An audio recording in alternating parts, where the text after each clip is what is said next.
Of course, it's the human toll that is the most devastating aspect of the coronavirus pandemic. Our hearts are heavy here at Detroit Public Television. We lost a colleague and a friend to the virus this week.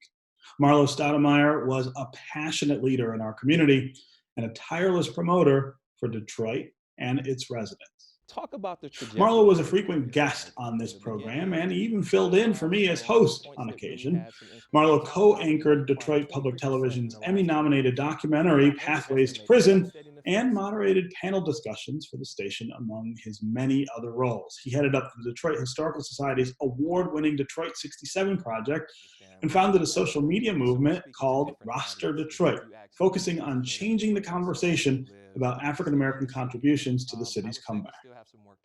Loss is always hard, but senseless loss is even harder. And senseless loss that claims someone who used his life to lift up a city and its people, well, it's just unfathomable.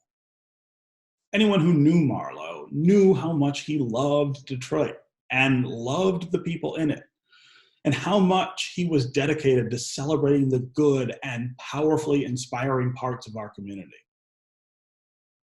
This virus had no right to take that from us. It had no right to take Marlowe from his family or his friends. It had no right to steal the way it did a man who helped make this community whole.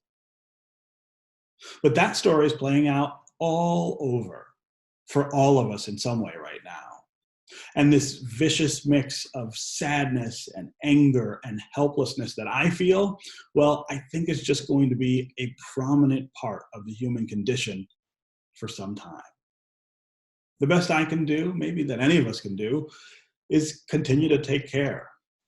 Continue to greet each new day as a good one, and to hope that something better will return.